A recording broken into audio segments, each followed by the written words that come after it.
There's no feeling more intense than starting over. If you deleted your homework the day before it was due, as I have, or if you left your wallet at home and you have to go back, spending an hour in the commute.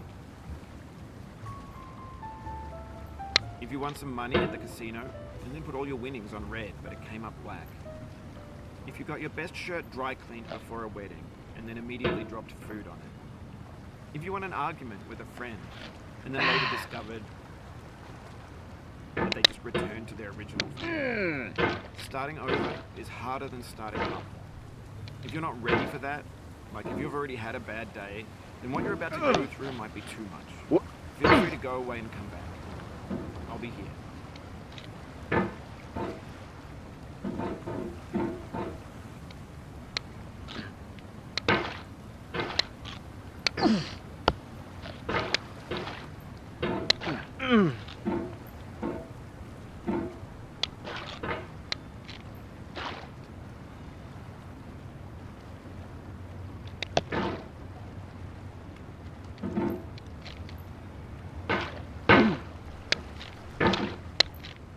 Alright, thanks for coming with me on this trip. I'll understand if you have to take a break at any point. Just find a safe place to stop and quit the game. Don't worry, I'll save your progress always, even your mistakes.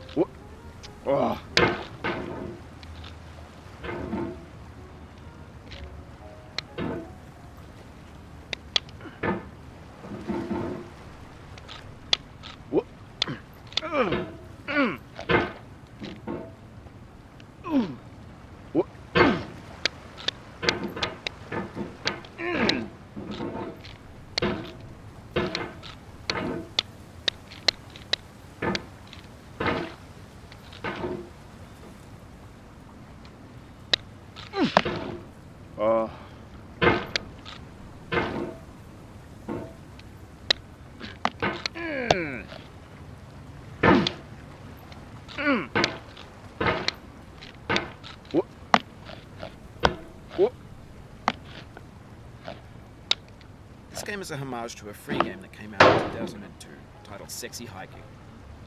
The author of that game was Jazuo, a mysterious Czech designer who was known at the time as the father of B games. And B games are rough assemblages of found objects. Designers slap them together very quickly and freely, and they're often too rough and unfriendly to gain much of a following. They're built more for the joy of building them than as polished products.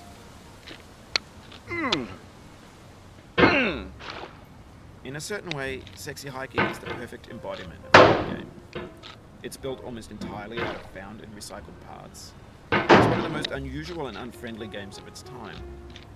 In it, your task is simply to drag yourself up a mountain with a hammer. Without act of climbing, in the digital world or in real life, there are certain essential properties that make the game its own.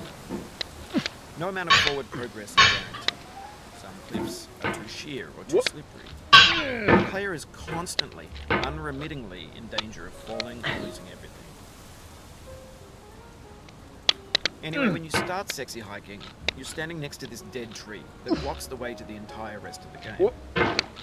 It might take you an hour to get over that tree, and a lot of people never got past it. You prod and you poke at it, exploring the limits of your reach and your strength, trying to find a way up and over. And there's a sense of truth in that lack of compromise. Most obstacles in video game worlds are fake. You can be completely confident in your ability to get through them once you have the correct method or the correct equipment or just by spending enough time. In that sense, every pixelated obstacle in Sexy Hiking is real. The obstacles in Sexy Hiking are unyielding, and that makes the game uniquely frustrating. But I'm not sure Jazuo intended to make a frustrating game. The frustration is just essential to the act of climbing, and it's authentic to the process of building a game about climbing. A funny thing happened to me as I was building this mountain. I'd have an idea for a new obstacle, and I'd build it, test it, and it would usually turn out to be unreasonably hard. But I couldn't bring myself to make it easier. It already felt like my inability to get past a new obstacle was my fault as a player rather than as a builder. Imaginary mountains build themselves from our efforts to climb them, and it's our repeated attempts to reach the summit that turns those mountains into something real. When you're building a video game world, you're building with ideas, and that can be like working with quickset cement. You mold your ideas into a certain shape that can be played with, and in the process of playing with them, they begin to harden and set until they're immutable, like rock. And at that point, you can't change the world, not without breaking it into pieces and starting fresh with new ideas.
I just lost a lot of progress. That's a deep frustration. A real punch in the gut.